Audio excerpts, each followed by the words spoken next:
संसद में मंगलवार से 3 दिनों तक अविश्वास प्रस्ताव पर चर्चा होगी। हालांकि विपक्ष जानता है कि सदन में संख्या बल उसके पक्ष में नहीं है, बावजूद इसके वो प्रस्ताव के जरिए सरकार को घेरना चाहता है। इस चर्चा से कई अहम संदेश निकलेंगे। दरअसल अविश्वास प्रस्ताव पर चर्चा के दौरान यह देखना अहम रहेगा कि विपक्षी गठबंधन इंडिया कितनी तालमेल और समन्वय के साथ मोदी सरकार पर हमला बोलता है। गौरतलब है कि विपक्षी एकजुटता की कवायद और इंडिया के अस्तित्व में आने के बाद से लगातार उनमें मतभेदों और दरारों की खबरें सामने आती रहती हैं।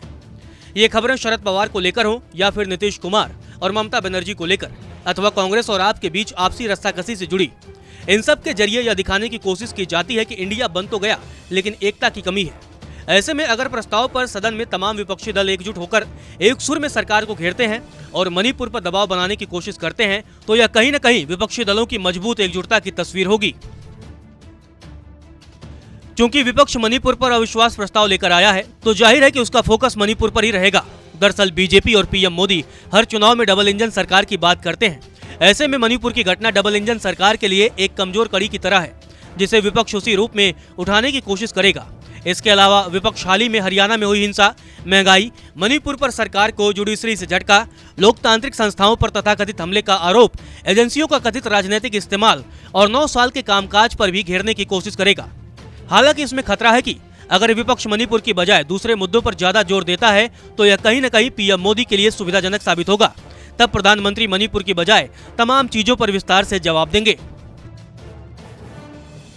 आने वाले आम चुनाव के मद्देनजर पीएम मोदी अविश्वास प्रस्ताव पर अपने जवाब के जरिए देश में लोगों के बीच एक ट्रेंड सेट करने की कोशिश भी करेंगे, जिसमें वो दिखाना चाहेंगे कि देश की प्रगति के लिए काम कर रही और लगातार उपलब्धियां हासिल कर रही सरकार को विपक्ष अपनी नकारात्मक राजनीति से किस तरह नीचा दिखाने की कोशिश कर रहा है।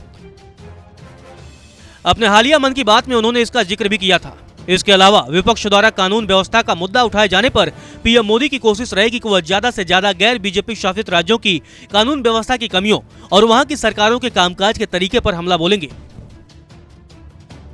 अविश्वास प्रस्ताव पर चर्चा के दौरान जहां सदन में विपक्षी एकता की कसौटी तय होगी, वहीं दूसरी ओर ग्रेटर एनडीए का भी ट्रेलर दिखेगा। चर्चा के दौरान देखना होगा कि तमाम घटक दल कितनी मजबूती के साथ सरकार के साथ खड़े नजर आते हैं। इनमें अकाली दल, वाईएसआर कांग्रेस, बीजेपी और टीडीपी जैसे दलों के समर्थन से एनडीए का पलड़ा मजबूत दिखाई देगा। हालांकि एनडीए में कई ऐसे दल भी शामिल हैं जिनका एक भी सदस्य सदन में मौजूद नहीं है, लेकिन शिवसेना और एनसीपी जैसे दलों में हुई दोफाड़ से एनडीए में आए नेताओं के जरिए बीजेपी अपने खेमे को मजबूत और एकजुट दिखाने की कोशिश करेगी।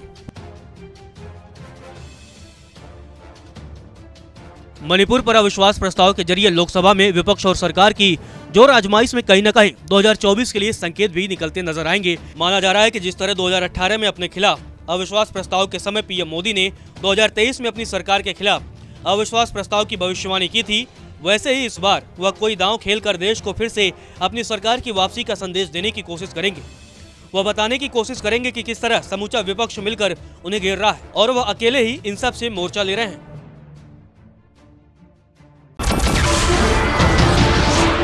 नमस्कार, मैं हूं मानक गुप्ता। अगर आपको हमारा ये वीडियो पसंद आया हो तो इसे लाइक और शेयर जरूर करें, और हां, हमें सब्सक्राइब और फॉलो करना ना भूलें ताकि आप देश और दुनिया की कोई खबर मिस ना करें। तो जुड़े रहिए हमारे साथ और देखते रहिए न्यूज़ 24।